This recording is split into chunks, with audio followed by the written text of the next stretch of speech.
Budhalo martakake Injil.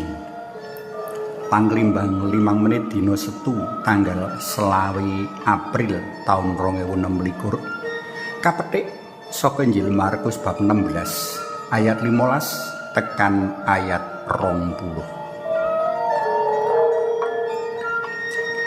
Apa ana kang darbi panemu utawa kena pengaruh panemu menawa Gusti Yesus tedhak ana donya ngasta Injil? Apa ana kang darbi panemu utawa kena pengaruh panemu menawa sadurunge migrat menyang swarga panjenengane ngadhep buku sak pirang-pirang banjur kaadumake marang para murid karo dawuh, budhalo menyang saantero jagat, wartakno Injil. Panemu-panemu kaya mengkono mau nadyan sumebar meratah. Dudu panemune pasaman suci, ananging panemune wong bodho kang keminter, utawa luwih trepe panemune wong keminter kang marakake keblinger. Mula prayoga ora dienut apa meneh diugemi. Wong Katolik kudu ngetut piwulang pasaman suci kang nerusake ayan para seksi sejati bab Sri Yesus sang warta becik sejati. Tembung Injil kawitane asale saka basa Yunani Evangelion kang tegesi kabar kabungahan. Prakara iki ndumuk marang warta kaslametan kang kababar dening Gusti Yesus Kristus. Dadi Gusti Yesus piyambak kang saktemene sinebut Injil.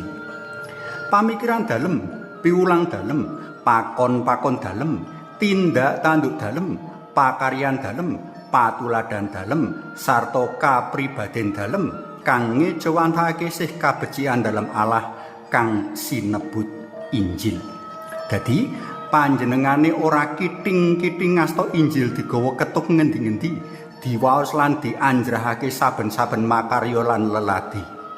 Jroning babar kabungahan Gusti Yesus kabiyantu dening Rasul 12, murid 70 uga murid-murid liyane kang nadyan ora kasebut jenengi nanging padha tuhu ngetut midhangetake sabda piwulang dalem sarta kupiya nulodo sikap kapribaden dalem. Wong-wong mau kang sebut wae minangka para pendherek pitaya ora amung weruh lan ndeleng Gusti Yesus kang makarya, ananging uga dadi seksi lan neksekake Gusti kang makarya sarta cawe-cawe mring sempulur lestarine piwulang lan pakaryan mau. Jer wong-wong mau nganggep menawa pakaryan dalam Gusti Yesus mono banget becik lan migunani kanggo uriping manungsa, mligine urip ing alam kalanggengan kono.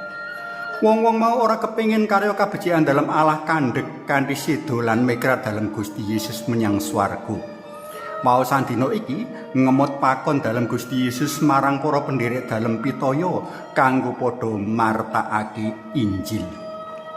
Budhalo menyang saantirening jagat, wartana Injil marang sadengah titah. Martakake Injil ing kene ngemut teges aweh paseksen marang sapa wae kalebu sadengah titah bab Gusti Yesus, piwulang sarta kapribaden dalem kang ngrawuhake kabecikan dalem Allah.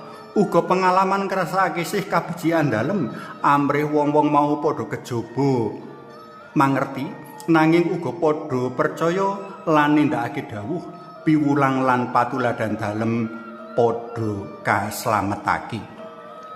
Binaptis ing kene bisa ditegesake minangka ngrasu urip anyar paham dalem Sang Kristus.